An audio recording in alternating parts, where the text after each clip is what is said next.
જય શ્રી કૃષ્ણ મિત્રો, હું છું દીપ્તિજ રસોઈ ગુજરાતીમાં આપ સૌનું સ્વાગત છે।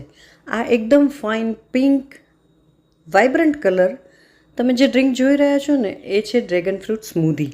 અત્યારે ડ્રેગન ફ્રૂટ કેટલા ફાઇન મળે છે તો મને થયું કે લાવો એની એક બે આઈટમ બતાવી દઈએ।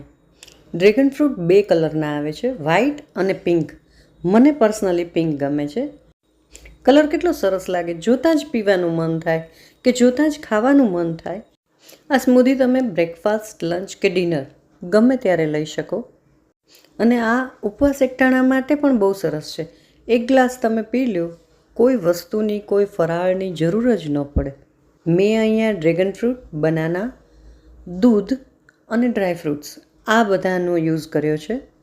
કોઈ પણ ફ્રૂટ્સ લઈ શકો, ઉપરથી બીજા કોઈ પણ ફ્રૂટ્સ નાના કટ કરીને પણ તમે યુઝ કરી શકો। બહુ જ ટેસ્ટી લાગે છે। તો ચાલો બનાવીએ, જોઈ લઈએ કે મેં કેવી રીતે બનાવી છે। તો હાય, હું છું દીપ્તિ।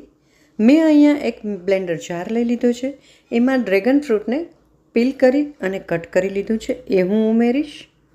કેળું લઈ લીધું છે, એની છાલ છોલી અને એના પીસ કરીને નાખીશ। જો તમારી પાસે ફ્રેશ કેળું ન હોય તો તમે ફ્રોઝન કેળું બહુ જ સરસ લાગે છે, એ પણ યુઝ કરી શકો। ઘણીવાર ઘરમાં કેળા વધારે આવી ગયા હોય, ખવાયા ન હોય અને કાળા પડી જતા હોય, બહુ પાકી ગયા હોય ને તો તમે ફ્રોઝન કરી દો। સ્મૂધી બનાવવા અને બનાના બ્રેડ બનાવવા આ બે માટે સ્પેશિયલી આ કેળા બહુ કામ આવે છે। હવે અહીંયા મેં મિક્સ નટ્સ લઈ લીધા છે, સાથે થોડાક વોલનટ્સ નાખી દઈશ, સાથે જ 1 ટેબલ સ્પૂન ચિયા સીડ્સ નાખી દઈશ। લગભગ બધા નટ્સ મેં 1 ટેબલ સ્પૂન લીધા છે। નટ્સ વધારે ઓછા કરી શકાય। અહીંયા મેં દૂધ લીધું છે 1 કપ, એની જગ્યાએ તમે યોગર્ટ પણ યુઝ કરી શકો। સ્વીટનેસ ગમે એ રીતે તમે મધનો ઉપયોગ કરી શકો। આમાં શુગર નથી હોતી। હેલ્થમાં બહુ જ બેસ્ટ છે અને ટેસ્ટી હોય છે। તો ક્યારેક અત્યાર સુધીમાં જો સ્મૂધી ન કરી હોય ને તો ક્યારેક ટ્રાય કરજો, ખરેખર બહુ સારું લાગશે। ક્યારેક જમવાની ઈચ્છા ન થાય ને, 1 ગ્લાસ સ્મૂધી પી લ્યો ને, બહુ મજા આવી જાય હો। સરસ મજાનું બ્લેન્ડ કરી લીધું છે।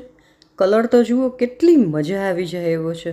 હવે એક ગ્લાસમાં હું એને કાઢી લઈશ, ઉપરથી મસ્ત ગાર્નિશ કરશું। બહાર આપણે ખાવા પીવા જઈએ કોઈ વસ્તુ તો મજા શું કામ આવે છે, એ લોકોનું પ્રેઝન્ટેશન એકદમ સરસ રીતે તમારી સામે પ્રેઝન્ટ કરે કે તમને બહુ ઈચ્છા થાય કે ના આપણે બહારથી જ લઈને જમીએ। તો આ ગ્લાસ મેં રેડી કરી લીધો છે। હવે એની ઉપર જે મિક્સ સીડ્સ છે ને એ નાખીશું, જેટલું અંદર નાખ્યું છે ને એ ઉપરથી સજાવશું।